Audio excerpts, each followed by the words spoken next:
Welcome to Authentic Health Fridays on the Jason Wright Show. This segment empowers you to reclaim control over your well-being and live a life aligned with your body's natural design.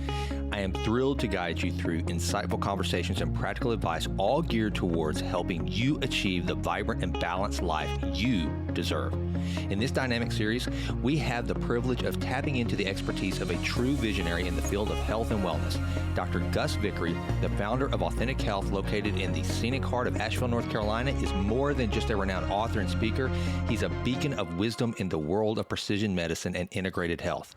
Each episode, Dr. Vickery will be your trusted companion on a journey to unlock the secrets of authentic health. Drawing from his extensive knowledge and expertise, he'll share invaluable tools, tips, and information to guide you in understanding your body's unique needs and embracing the principles of precision medicine.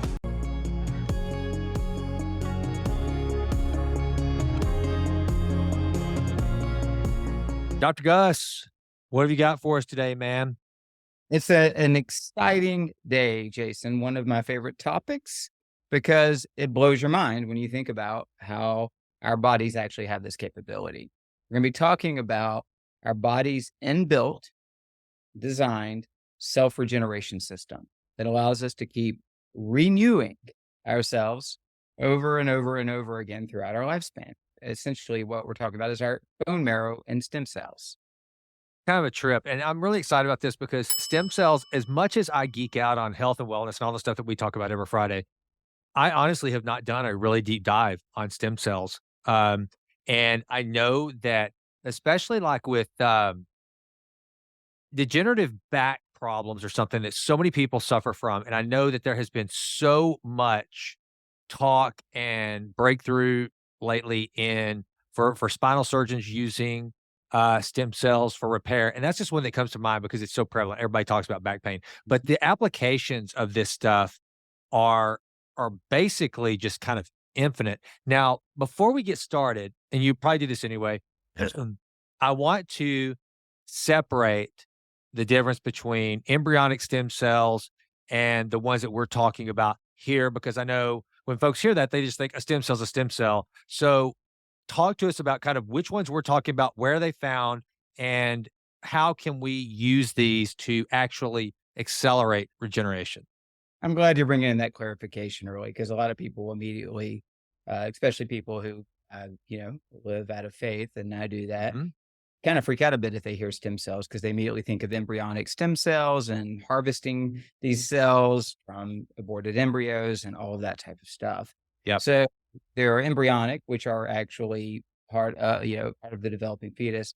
And then there are adult stem cells. Now, adult's a bit of a misnomer because even umbilical cord stem cells from a newborn, those are considered adult stem cells, right? So there's a lot of potential different sources for stem cells that have different potential impact on how effective a treatment is.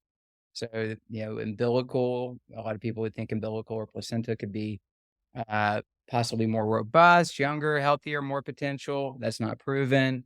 But you can also harvest stem cells from your own bone marrow and from your own fat as well. And so we're talking about adult stem cells, not fetal derived cells in this particular conversation. Very good. I appreciate that because you're right. When people hear stem cells, because that's the first time I ever heard of stem cells, which what was that, 20, 30 years ago, when Dolly and the cloning, and then all of a sudden, and then I know there's a lot of ethical kind of issues, like, well, kind of close to home. My dad, whenever he started hearing about when he got diagnosed with macular degeneration, and then a lot of the stem cell applications that came into that, then we started talking about it in our house, and then just a lot of it. The bottom line is, what I'm excited about talking about today is just the miraculous nature of these things and kind of how, you and I talk about a lot of things that fall under that category of the potential fountain of youth. There's hardly a bigger button to push than this one. Am I right? You are 100% correct. And yeah, we're not going to do a deep dive on stem cell procedures and different ways to inject them in different places. That is beyond the scope of this conversation. I want the listeners to understand that they have this tissue in their body. They want to protect this tissue because it declines as we age. and understand its potentials, we'll specifically be talking about strategies that are accessible to everyone to enhance stem cell activity within your own body, not procedures and, well, should I use these types of stem cells and how many million should I get and where do I go for that? That's all over the map.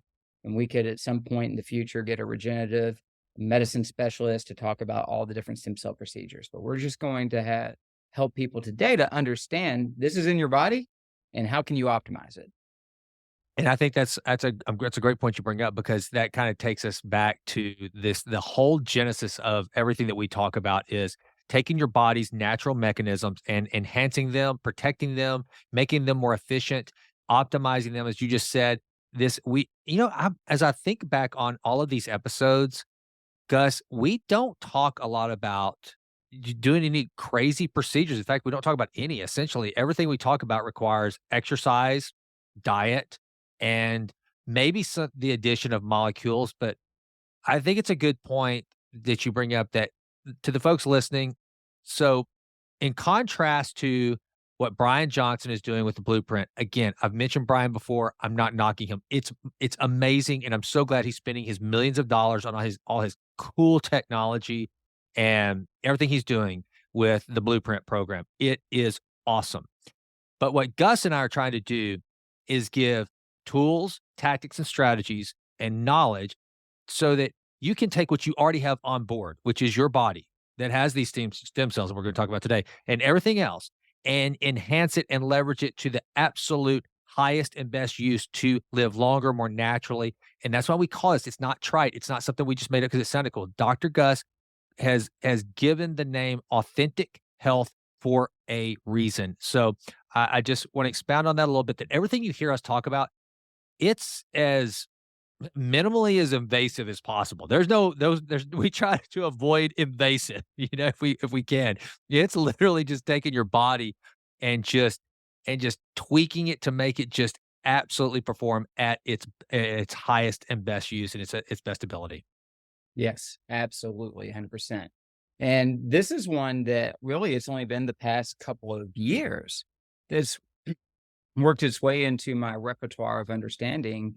And that's also because a lot of the understanding around stem cells and their potentials and what they do and what they don't do is recent as well. This is stuff that's been uncovered not long ago as far as the modern medical paradigm. And so beginning to look at bone marrow activity, bone marrow health, stem cell availability as a foundational piece, just like I'm looking at someone's nutrient status, toxicant status, gut status. That's relatively new for me as a part of working with my own patients. Awesome. All right. So where do we get started? Yeah, so we'll talk about what stem cells are, where they're found, what they can do.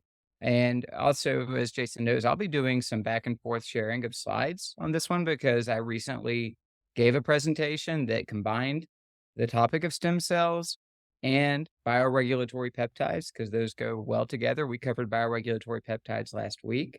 And so I'll be showing some of these slides, but let's just start with a brief description of what is a stem cell. So a stem cell, we all have them.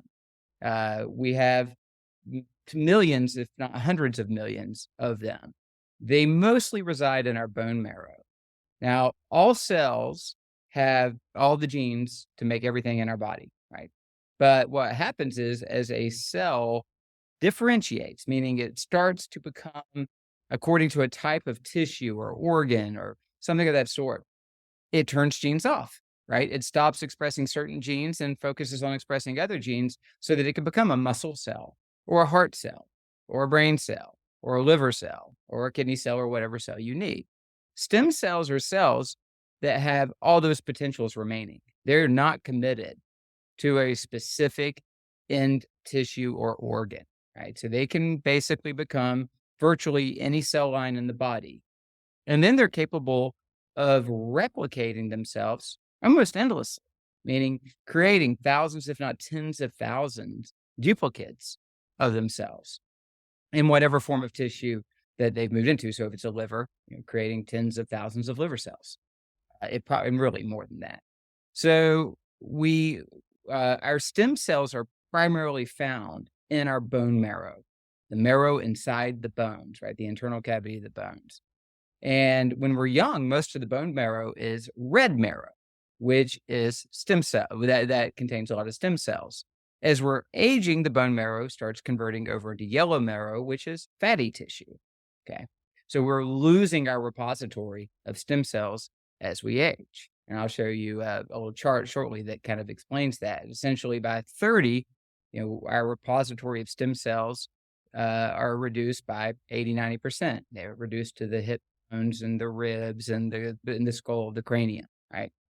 And then we also maintain stem cells within all the various tissues and organs. There's a small amount of stem cells hanging out in the liver, the heart, the pancreas, cartilage, places like that. And that's sort of that's a design to be able to respond to minor injuries, minor focal injuries, where you can just go ahead and begin to regenerate tissue in the area of injury. And then we have stem cells circulating in the bloodstream, that are just floating around continuously, seeing, hey, is there a place where there's a need for me? So a stem cell is mostly hanging out in the bone marrow, but could be hanging out in a specific tissue or organ. And then some percent of them are floating around in the bloodstream. And they respond to signals. If there is an injury to the body anywhere, there are chemical messengers that are released. Those chemical messengers will attract stem cells into that area. And it can attract stem cells that are already in the bloodstream, but that chemical messenger will also pass through the bone marrow and recruit more stem cells into circulation. And so what happens when you do that, it's not that let's say like you or I, Jason, we probably have somewhere around 150 million stem cells still left in our bone marrow, maybe more. Yeah. And let's say that we experience something, and so we pulse out 10 million stem cells, right, to go see how they can do the job. That doesn't mean that we went from 150 million to 140 million in our bone marrow. The stem cell in the bone marrow actually replicates itself, like makes a twin, and then pops it off into circulation while it remains in the bone marrow.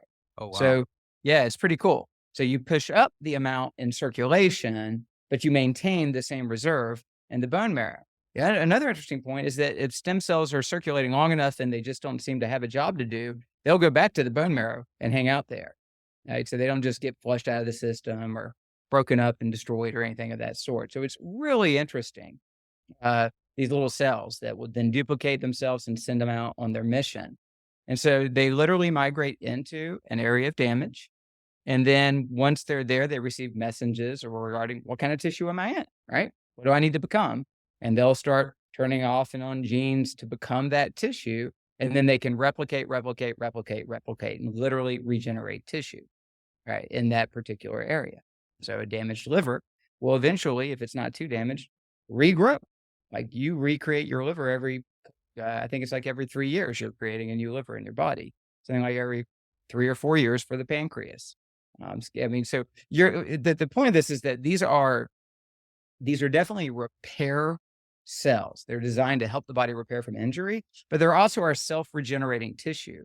They're helping us continually regenerate. And so they're critical, right? They're like, as your stem cells go, so go you, right? As long as you've got a good supply and they potentially can get where they need to go and respond, and we'll talk about what are those limitations, you've got the chance to repair significant injuries or areas where a function has been compromised in a tissue. It could be restored. So are we focused more on protecting and keeping healthy the original stem cell that is spitting off the cells into the system? Or is it that stem cell that goes from the original cell into the system, doing things that keep that one alive as long as possible so you don't have to go back to the well? What's the strategy? It's a great question, one that I've been asking the researchers I'm connected with, because I started thinking about this from two perspectives. One is, how do I optimize availability of stem cells in the bloodstream? That's what we're going to be talking about a lot in this podcast. Okay. But also, are there strategies I could employ that would help my bone marrow be healthier? In fact, this would be a good time for me to show you these slides about Awesome. that just show the reduction in this availability. So let's go here and here. We're not going to show this one yet, so let me end that, and we're going to go back. Actually, let's show that one, because this will get the idea of regeneration across to the audience, if that's all right And with so, you. yes, I'm totally cool with this. So if you listen last week, we told you folks we're gonna show how you can literally bring a heart back to life. This is one of the coolest things I've seen in a minute. And so for those of you who are just listening on the podcast, I will have this up on the YouTube channel where you can go and see this really cool demonstration. So with that, go ahead, Gus. Yeah. Yeah, so this was 20 years ago in a lab, Dr. Doris Taylor. I'm gonna click on and a picture's gonna pop up, and what you're looking at is a rodent heart that has been removed from the animal and is on something called a perfusion pump, and they've run digestive enzymes into this heart to actually dissolve all the tissue of the heart. So that's what you're about to see on this video, and it's running now. So you can see that red heart slowly turning clear.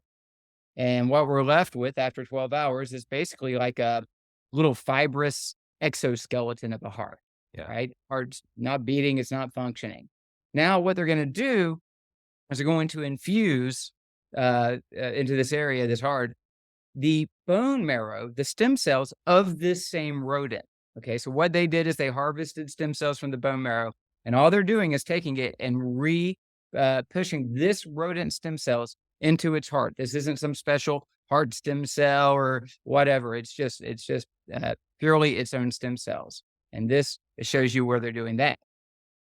So that's the stem cells. They're pushing it in, and it's going to go into the heart. And what you're going to see is that heart regenerate and beat. Unreal. And those of Yeah. you, again, if you're just listening, it's side by side right now. You have what looks like a little, looks like a little empty plastic, kind of like a clear plastic that is the heart, that is just the cadaver of the heart. And then to the right of it, it has regained its color, and it's actually moving. It's beating again. This is insane. Yeah. Yeah. It is really amazing, isn't it? So this is just one example of the potentials. Now, going back to, let me see if I can go through this way. Uh, this is a chart about life expectancy in humans across different continents. That's what the different color lines, and about how really we don't have data from 10,000 BC to 1770. But for the most part, what we can say is for the vast majority of human history, not talking about the biblical accounts, right? Leading up until right around here, around 1900, a little before, the average lifespan was 30 years of age, right? Humans didn't, you were lucky to make it past 30. Now, that was skewed a bit by neonatal deaths and other factors, but nonetheless, and now you can see what's happened since then, massive increases in lifespan. Okay. So we're living a lot longer than what these bodies may have been programmed from the standpoint of all those thousands of years. But we have here a belief in God's design and creation of us that, takes into account other factors. And this is a look at the bone marrow, right? Essentially, these are the long bones of the leg. And this is showing that at birth, this is like all red marrow. And by the time you're 28 years old, your red marrow is down to this. Wow. Right? Yeah. And then this is the number of circulating stem cells in your bloodstream. Not how many are in your bone marrow, but how many are available in the bloodstream at any given moment just to get straight away doing work. And so this is, 130 stem cells per microliter at birth. And then by 30, you've dropped 90%, right? And then by 60, you've dropped 97%. And it's a slow tail off from there, right? So it's interesting that we didn't make it past 30. By 30, we lost most of that red marrow. By 30, we've lost most of that signal of circulating stem cells, right, in the bloodstream available. Again, not accounting for what's in the bone marrow. And then we have a lot of studies demonstrating that the more stem cells you have available in the circulation, the lower your risk of the various diseases of aging that we've discussed. So Yeah. there's something protective, not just about keeping, the bone marrow healthy and having a repository, but actually keeping stem cells mobilized and engaged in surveillance in the body. There's something that makes a difference. And so my question would be, what can we do to protect the stem cells, presumably in the bone marrow? And right now, there is no research answer about that. Obviously, minimize toxicants and, especially things that could be toxic to bone marrow. And, get healthy. This is a cellular population, so get nutrients and all the things we've talked about in these podcasts that will help any tissue in the body be healthier. But this appears to be somewhat of a preset program that just happens. My question that hasn't been researched is, would bioregulatory peptides for the bone marrow, which we have, which is one of my favorites, could that help maintain a higher concentration of functioning bone marrow over time? But we don't have an answer to that question. So that's an area I think that there'll be a lot of research in.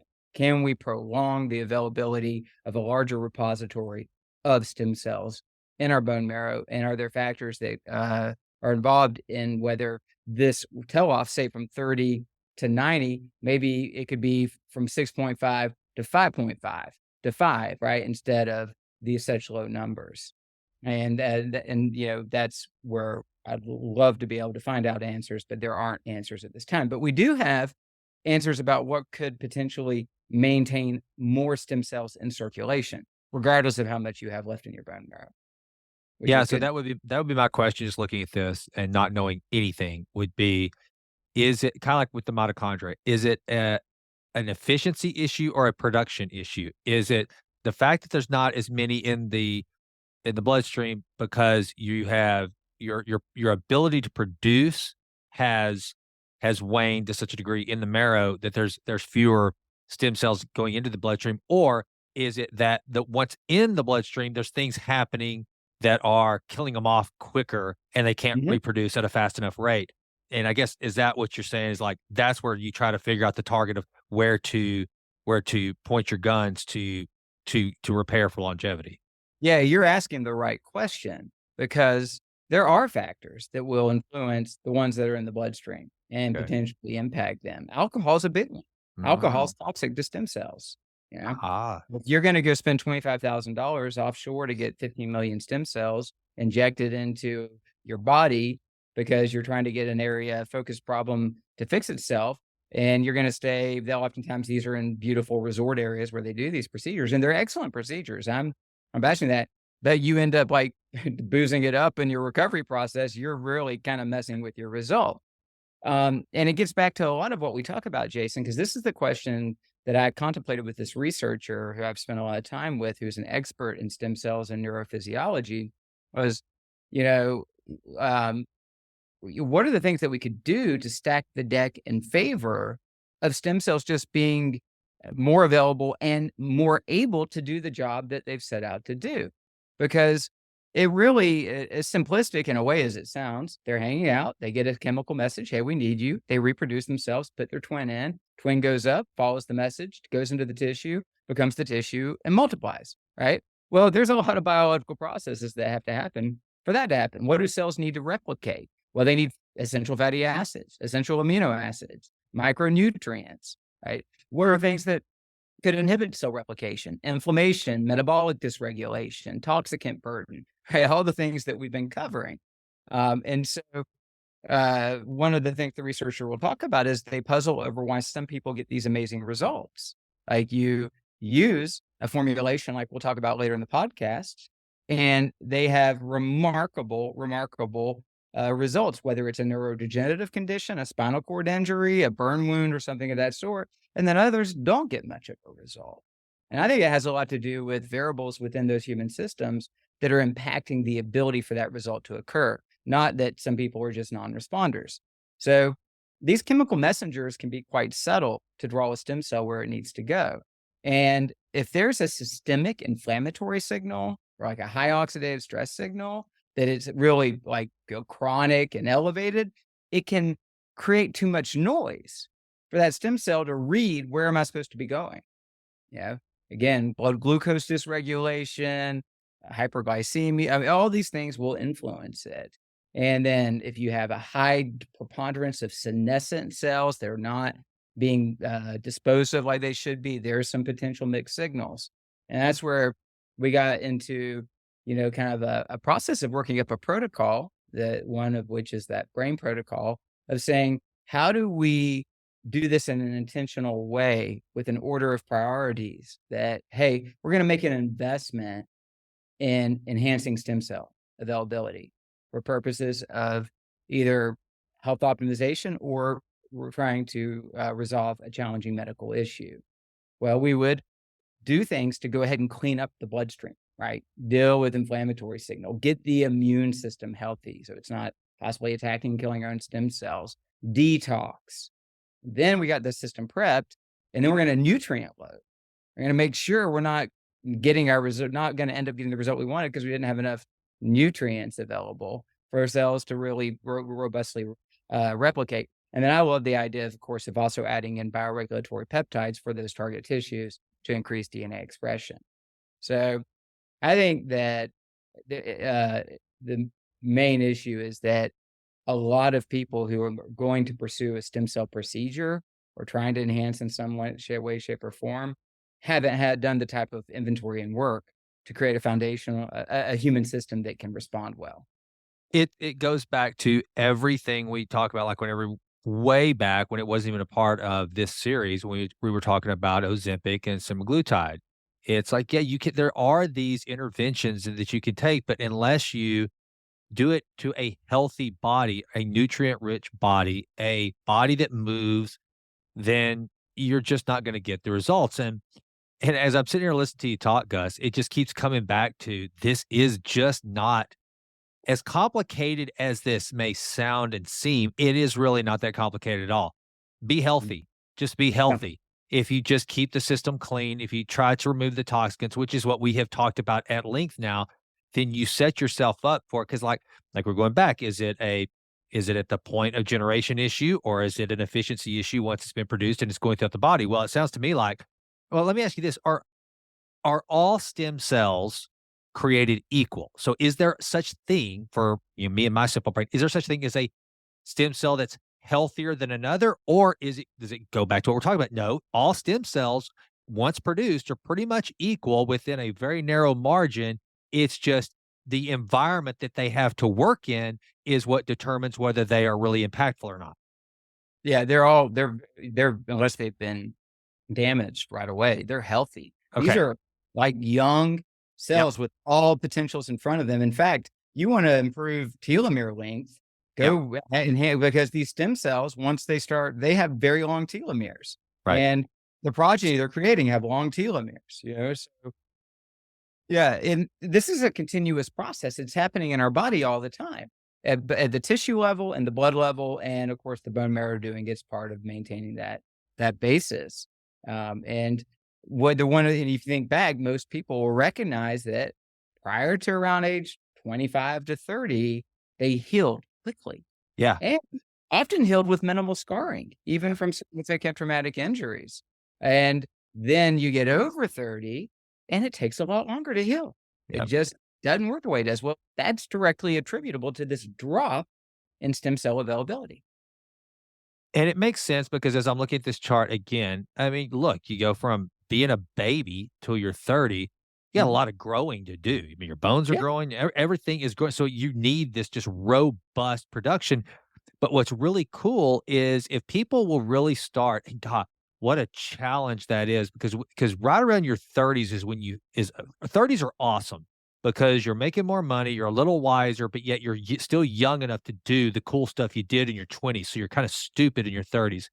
But if you could start to intervene around 30 and realize, okay, your stem cells now are going to be produced at a pretty decent rate, but you're going to have to really leverage them and get the most out of them.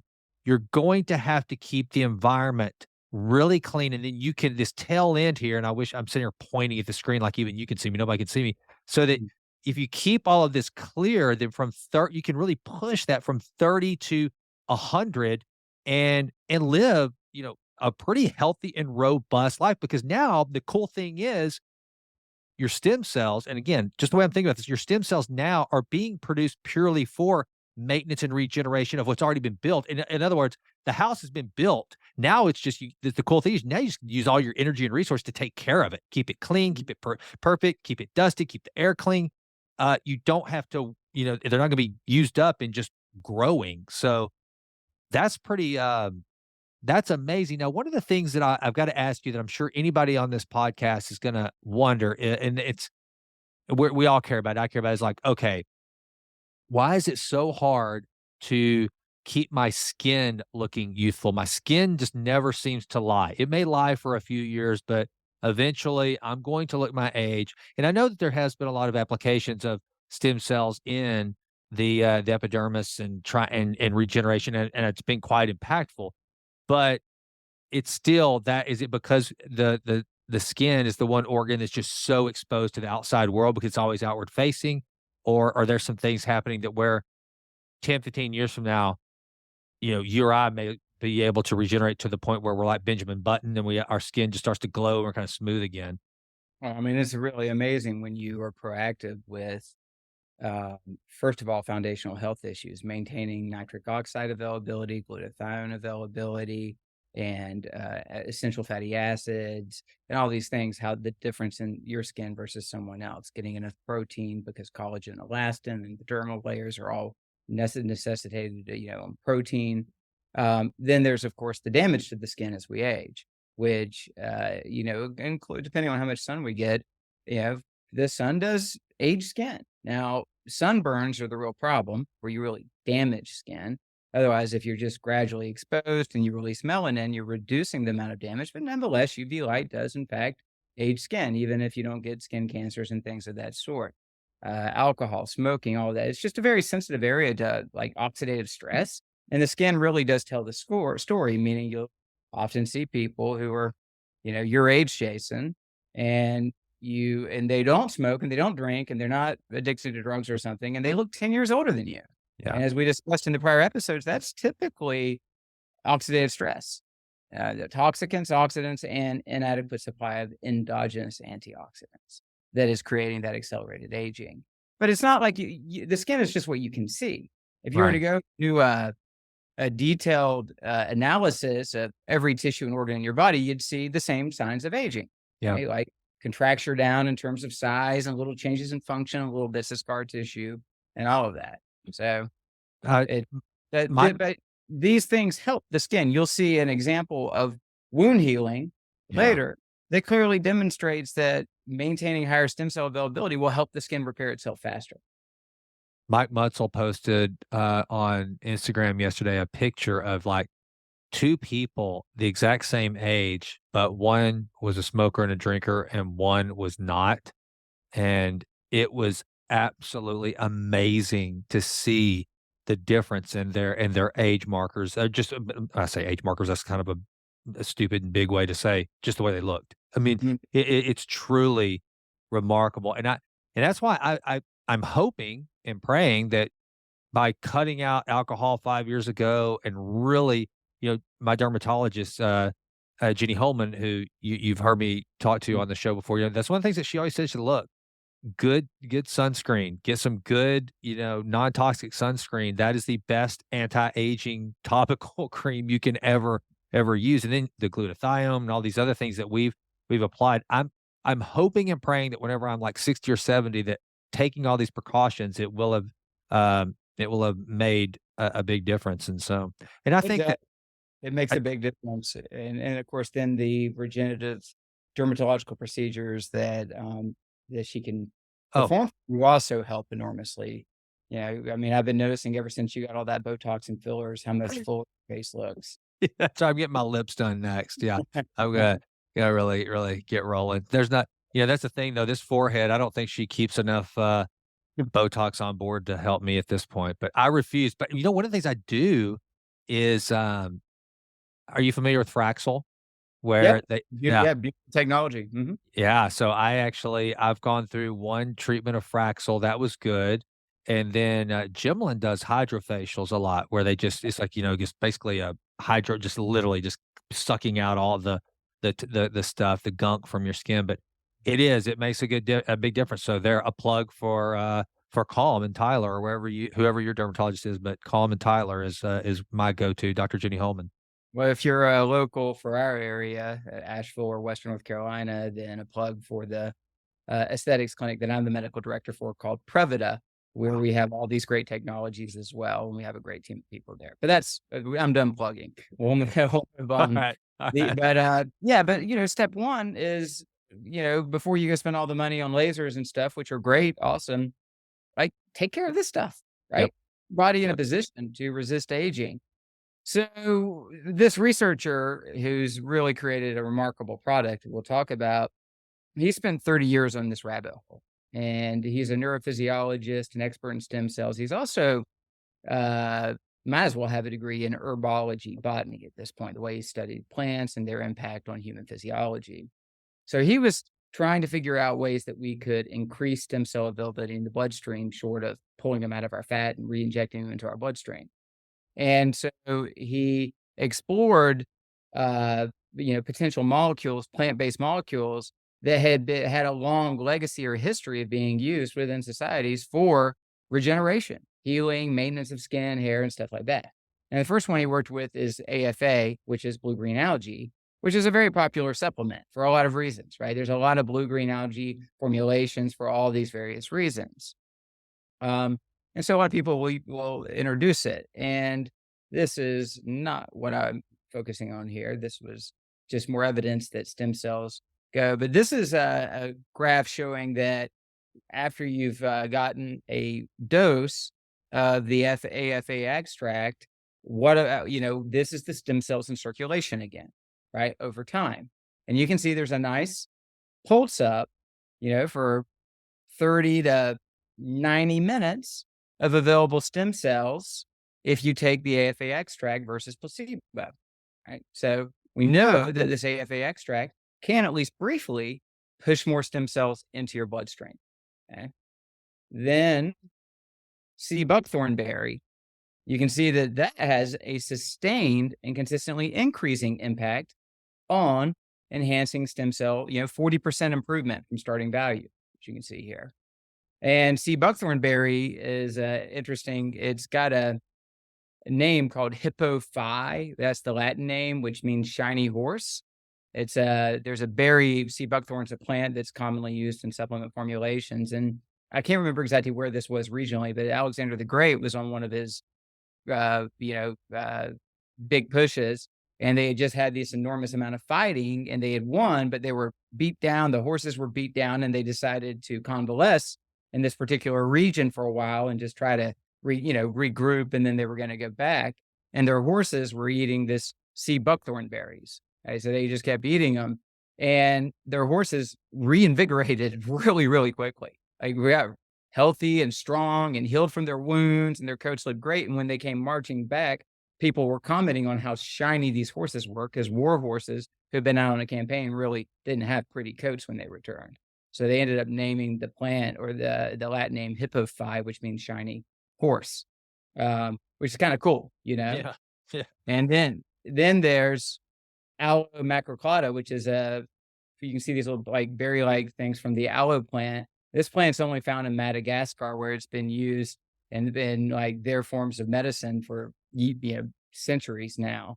And you can see it has the most potent impact on the improvement in these markers of progenitors, epithelial progenitor cells, and CD34, which is an immune marker, right? So we know that each of these plant-based molecules will move stem cells from bone marrow into the bloodstream. It'll increase the amount that you have available. And if they're stacked together, there's a potential greater gain. And we know at what doses you could get the benefits, and the safety profile is phenomenal, right? Other than maybe an allergic reaction. So they started taking this formulation and doing studies. This is a more recent study. This is called cardiomyopathy. This is where people have had a reduction in heart function, left ventricular function. So they may have actual congestive heart failure, where they're really battling with heart failure, or they may just have reduced function, which impacts a lot of aspects about your quality of life and your health. So one group, this is their kind of pre-ejection. This is the post. And this group was treated with the combination of botanicals we just discussed. And they had a 20% improvement in ejection fraction, which is pretty remarkable. Our drugs don't do that for you. This trial was done at a cardiology center in Miami. Those that had stem cell injection had 32% improvement. So that's even better. And if you put the two together, it was a 43% improvement in ejection fraction, which is really meaningful. If you're someone who's got, an ejection fraction down to close to 30, which is like borderline, you're going to get an implantable defibrillator, and you get it up close to 45, which is just a mile. Like, that's a huge difference in heart function and a huge difference in mortality and morbidity data associated with it. And then, I don't know why it's doing that. Hey, what's going on here? There we go. And so that's just the same data. This is wound healing. This is pretty gross. These are the kinds of injuries we'd see, typically working emergency departments. This was a circular saw. So this is a deep into the muscle wound with a nasty rough edge. So it's going to get surgically repaired. These types of, you don't expect for the incision to heal up for weeks. You don't expect for them to bear significant weight on that leg for at least 4 weeks because of the muscle damage. So this guy was treated in his repair process with the combination. Now, this is at 8 days, him standing on that leg. That's not supposed to happen until week 4. Wow. And this is what it looked like at 16 days. Wow. And I saw these wounds. The only thing nastier was like a chainsaw wound, which was really a mess. Yeah. It was always, you knew this is going to be a painful, slow recovery. Yeah. And these are what we call anecdotes. These aren't clinical studies. These are just case studies, but they're meaningful because there's thousands of them. This was a post-skin cancer surgery where they, did a full excision of a cancer on this side. And this was basically 2 weeks out. How much scarring is there on a mature woman? Wow. Pretty impressive. Yeah. This is a burn wound, deep burn wound from a motorcycle muffler 1 week later. This was a chemical burn.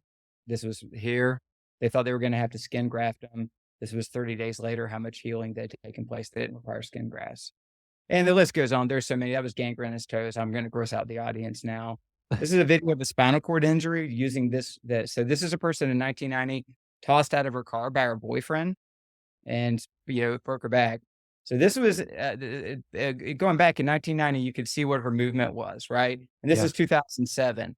No, she cannot move her left leg. This is all the movement she has in her right leg, right? Now, this is 2008 after being treated with this formulation. Right, there's the right leg. So one, we have more strength and range of motion, but now she's lifting the left leg, which she hadn't been able to do for decades. That's This is amazing. really thought to just not even be possible, right? That a person could actually, for a spinal cord lesion that is 17 years old, that's just considered done for, but she began to recover and regain function. And the video goes on and shows her sitting up in her bed and getting more leg function and being able to lift her legs, so she continued to get better and better. Look at that. That's crazy. Yeah. And so there's a lot of this, and there's various, people who give testimonials, again, various conditions, skin conditions and response. And this is where I moved into bioregulatory peptides on the talk I did. But you get the idea, right? If we can, there's 2 different ways to look at this. One is just pure longevity optimization. Can I maintain higher stem cells all the time in my bloodstream? I'll repair faster, get sick less often, and my body will just be able to slow aging, more consistently. I'll lower my risk of many of the diseases of aging at any given interval. But also, I am hurt now. I've got to go get surgery for my shoulder. I've got a damaged nerve, or I've got this skin wound. Can I accelerate my repair process and recovery process? Can I get better a whole lot faster? And the answer to both of those is, right, yes. Yeah. If you will enhance stem cell availability, you'll likely notice both benefits. And so what Christian, the guy who did a lot of this research, did is he created a formulation where he put these 3 botanical agents at the correct doses and ratios into capsules. And you can take them as a formulation. And it's been around for quite some time. And there's now, I think 10,000 case studies of people who've used it for various reasons. And he's doing formal studies like he did with the cardiomyopathy study. And he's got others that are going right now. One of them will be in neurodegenerative diseases. So he's actively putting it out there for the trials to prove it, but in the meantime, there are already a lot of people utilizing it. And I'm a believer in the product and in the integrity of the researcher behind it and what it does. And so, it basically, I'll stop there at this moment and let you ask follow-up questions. Well, first of all, would this be something that you would take ongoing? Is this something that, because we're talking about they've used it for the application of major injuries, and that sort of thing. But is this something that if you're relatively healthy, do you take as something as a maintenance? I think so. Again, it gets down to what can you afford. Um, it's not the cheapest therapeutic, and that's because these are three. Not well, one's easy to get, but two are a little more challenging to get. Properly titrated, properly manufactured, supplement. So it's not as cheap as a multivitamin or something of that sort. But for those who can afford it, taking two capsules a day every day is a good idea. You're playing the long game. You're going to Well, get these types of benefits. and what Uh, I mean, so tell me this, Gus, why wouldn't every single physician, every orthopedic surgeon that has a patient that's coming in with a torn ACL, like Abby had her freshman year in college, or like any number of athletes listening to this, why wouldn't this be part of their, hey, okay, so we're going to do the normal physical therapy and get you back better, but you need to take this compound of botanicals as well as a way to speed up the process, or is that becoming more adopted from physicians? well, is that being adopted from physicians? That's kind of a loaded question. It depends on which physicians you're talking about. Yeah, yeah, I think, which blows my mind that I just don't see um, how. yeah, like from my perspective, if you're about to do a $10,000 or $15,000 surgery on Yeah, someone, like, why wouldn't you spend, I don't, I'd have to add up the cost because you would use a higher dose in cases like that. yeah, You'd 6 weeks of, say, two capsules 3 times a day. So you are going to go through several bottles of it. But why wouldn't you spend an extra $500 and yeah, like maximize stem cell availability while your body is recovering from surgery? right, And had this conversation, and I do think that a lot of surgeons' minds are getting open. It's just one of those things where they don't, they care, they want good outcomes for their patients. They just don't really have time to think about it, and then somebody has to explain it to the patient. Insurance isn't going to cover it. Everything, they've got a process to do what they do, and they're already overwhelmingly busy. And this is just like one complicating factor that probably isn't really a revenue potentiator, but it is yeah, an outcome potentiator, right? right, Because I have used specific types of peptides and stem cell enhancers on my patients when they go to surgery, and multiple times have been called by the orthopedic doctor to ask what was the protocol because their healing was remarkably accelerated and also really good healing, like healing in a way that's highly functional. And they're like, what did you utilize? Because this looks different than what I usually see. And one of the things I utilize is Stemregen. I okay. put on a dose of this medication, or this not medication, but this particular botanical spore formula. And so I have people who take 2 capsules every day. Going forward, I have people who take 2 capsules twice a day because they feel a difference. They just feel better. They feel like they recover from their workouts faster. They feel more energetic, and they just like how they feel, and they don't mind spending the money on it. And then I have patients who just simply use it if needed. They're hurt. They're about to get a procedure. Something's not going well. They've been diagnosed with a condition, and we're going to use a higher dose pulse, like 2 capsules, 2 or 3 times a day for a period of time to see if we can accelerate healing.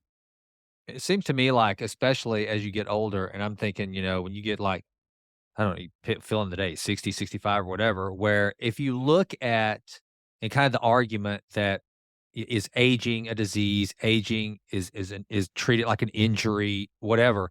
It seems like this would be a no-brainer if you start getting older, or if you're a stroke victim, you've had some sort of really traumatic brain or head injury or something like that, that at a minimum, it seems like it would make sense if you're doing, but it goes back to, I guess, Gus, as long as you're doing all the other right things, if you're eating right, you're keeping a clean environment and giving these botanicals the best opportunity to perform, why Mhm. would I mean, yeah, that to me, that seems no-brainer.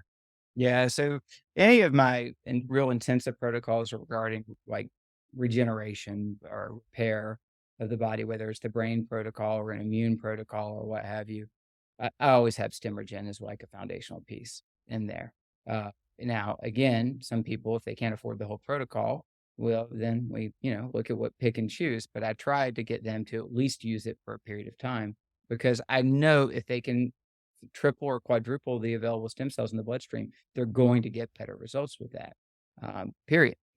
it does the stuff we talked about getting their body in a good position, not neglecting the need for the nutrients. All of those things are still a really important part of it as well. The What was I going to say? Sorry, I lost my train of thought there. That's because my friend James Quandal just messaged me with the product website, so that if any listeners today are interested, they can actually go Oh, read that and learn more about it. well, he was all right. Well, no time like the present. Yeah, Our yeah. buddy James. All right. Well, okay. So one of the things I was going to ask you. So Stemregen, what you're talking about, it's multiple supplements by Stemregen, or it's one that has the 3 botanicals? What is the actual protocol? Am I buying 3 lids? Am I buying 1 lid? What am I gonna need to get to help this, I guess, this boosted generation of stem cells? Yeah, I mean, all roads lead to the same place. You can get there quicker with higher doses, so it really is just up to your budget. Okay.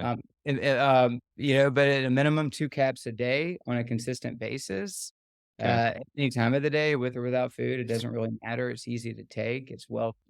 Easily tolerated.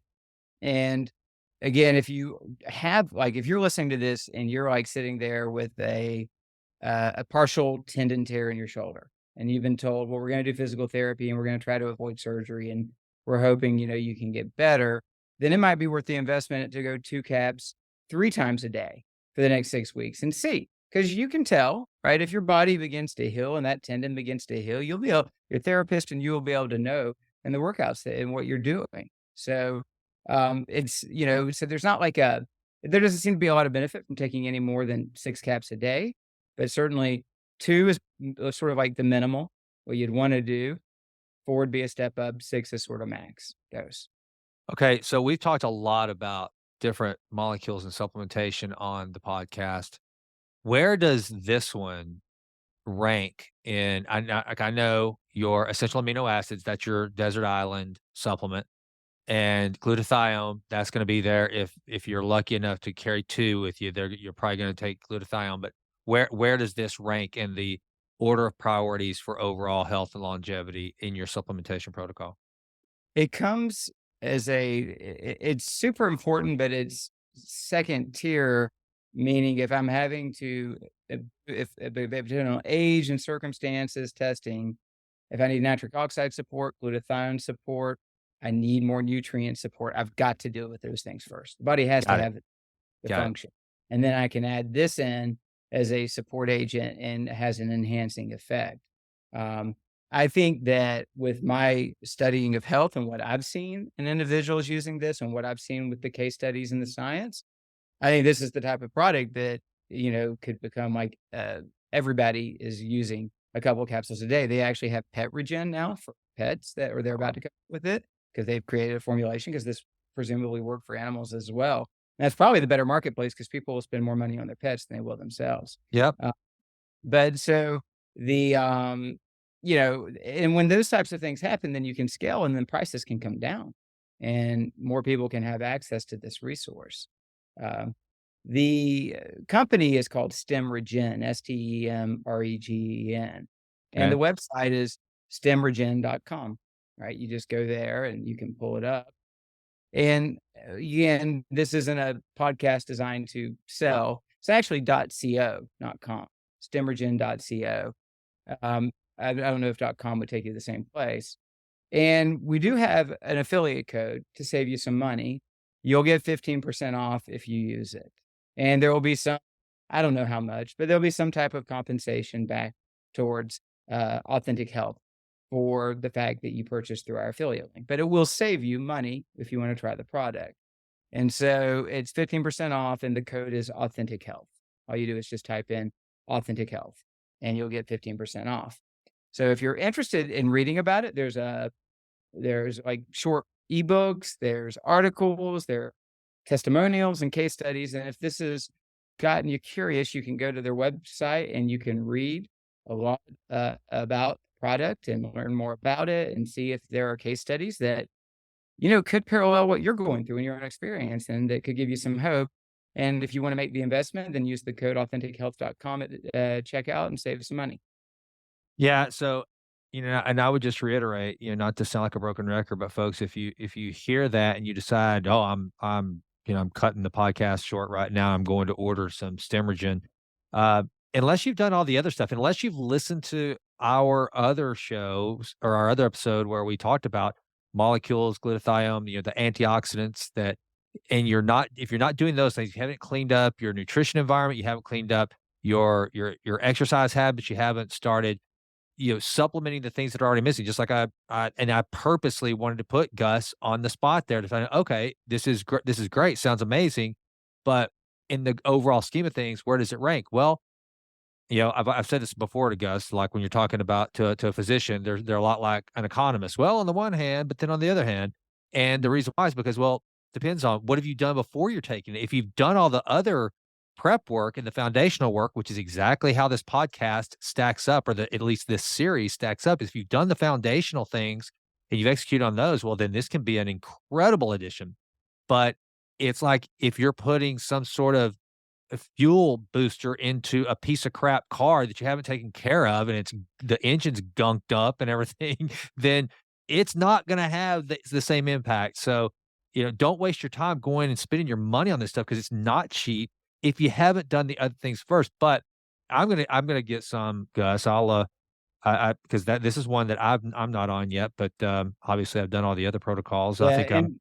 and some of the protocols we'll be releasing in the coming year for people, whether Yep. recovery, regeneration, repair from injury, this will be an option and it'll be bundled, and we'll be able to bring that price down some Yeah. as when we do it that way, so that Cool. people could choose the you know bundle A that includes Stemregen, or if it seems a little pricey, they could go to bundle B where we knock it off. But I think this is critical. I mean, we started by establishing that our bone marrow rapidly decreases in terms of its functionality, right? That the availability of our body's self-regenerating, self-repairing tissue rapidly decreases, right, after age 30 and continues to tail off for the rest of our life. That a loss of that availability is associated with advanced aging and the diseases of aging, right, and slower repair from injuries. And so to me, it's like, if this is the one tool we have that might help maintain the bone marrow population and help maintain cells and availability. The first one is a definite might. That's not been proven yet, but the second one is a known that we can keep those stem cells in circulation. Then I wouldn't go far down my list before this would be the thing I'd add in, you know, Yeah. uh, because I think you can get a lot more yield from this than you'll get from, you know, a lot of other things people are selling out there for longevity.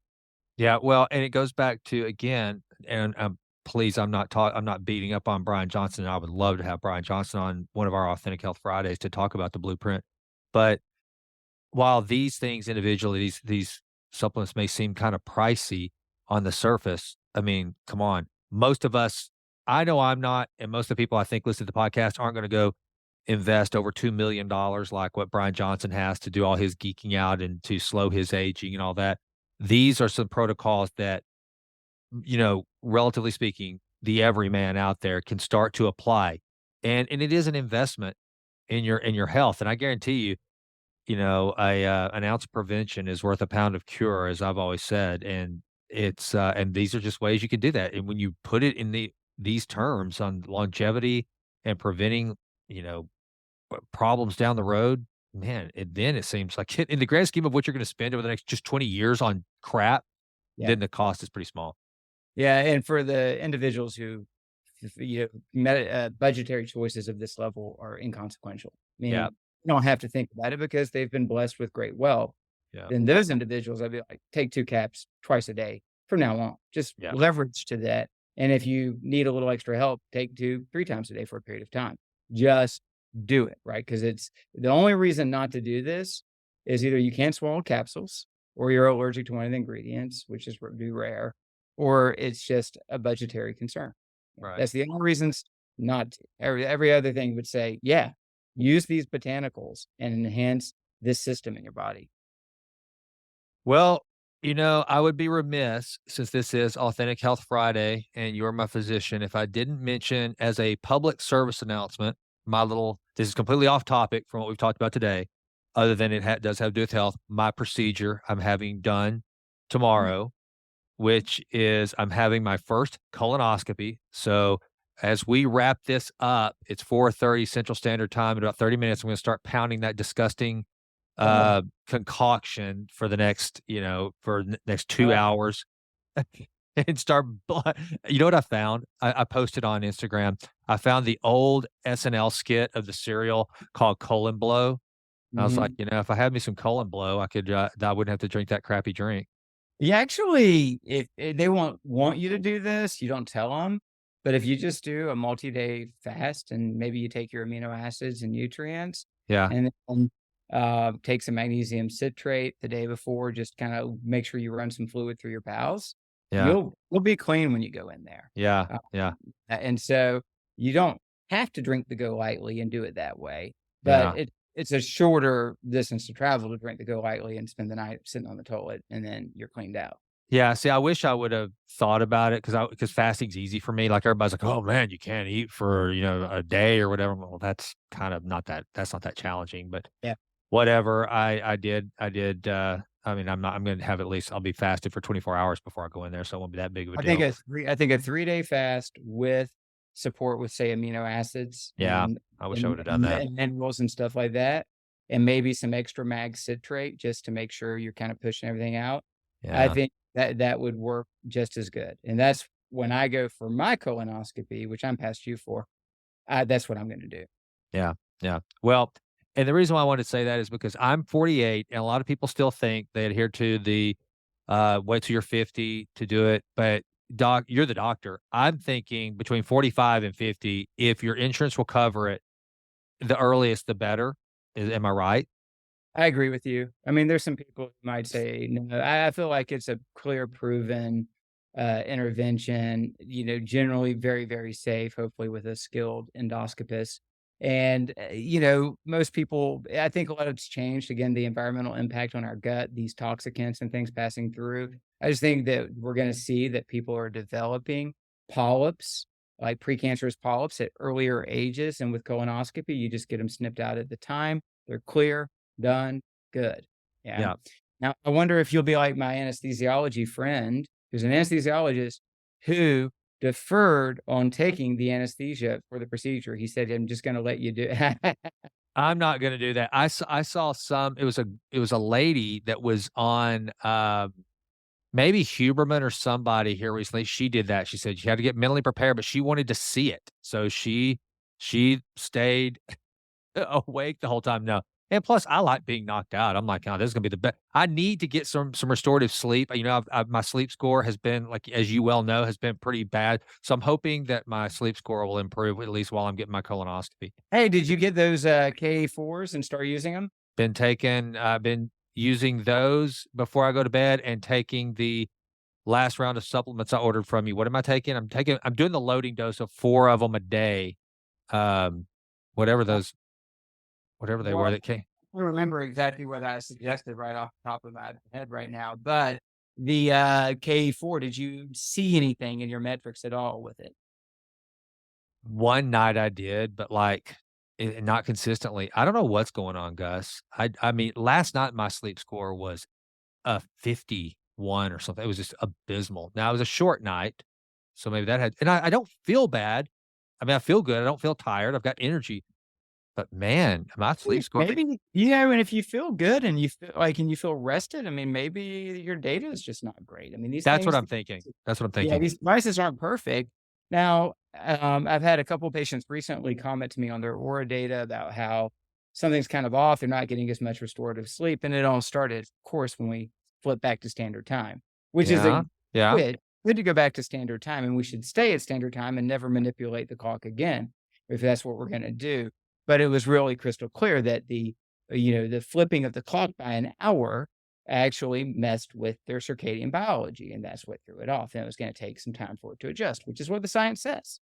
yeah, yeah. Well, maybe that has something to do with it. I don't know, Yeah. but Well, when you were not getting good restorative sleep during that period of time, you also felt it. You could yeah, tell you were yeah. frustrated. If now you're like, no, I wake up, I'm refreshed, my brain's charged, I feel good, I'm ready, I'm not bonking halfway through the day. Yeah. Then I started to question the integrity of the data. Yeah, I think that's probably the deal, and I'm probably due a new ring. This probably needs to be upgraded to the most recent one anyway. I think I've had this now for going on 2 years, 3 years, I don't know. Yeah. So, okay, well, Gus, there you go. So, folks, I will have a link to Stemregen in the show notes. You can get that 15% discount by using the promo code Authentic Health.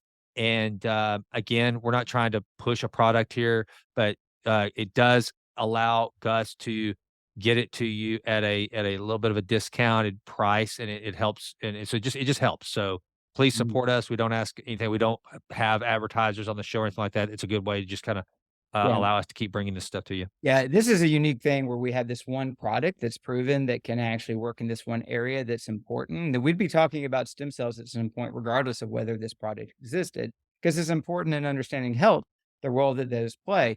But, if I could tell you how to go eat every day, like how to go into the produce section and eat aloe macrocauda and AFA and sea buckthorn berry, and you could do it yourself in a natural way, then I would. But you don't have the ability to do that. So this is kind of a special situation where you need to know about the one resource that has been proven to actually do this job. There you go. All right. Well, Gus, appreciate you, brother. Thank you, Jason. You have a wonderful rest of the day. You too, man. I'll send you some pictures from tomorrow. All right. Awesome. Well, that does it for this episode of The Jason Wright Show. Thank you so much for listening. This has been a Texas Titan Media production. Fourth Wall did the music. And as always, thank you so much for listening. Please consider going out to jasonwrightnow.com and signing up for the Vitruvian letter. Also, please go out to iTunes. It takes like 30 seconds to just leave us a 5-star rating. It does wonders for the podcast. I would be so grateful. And with that, until we meet again, go crush it and endeavor to improve always in all ways. I'm out.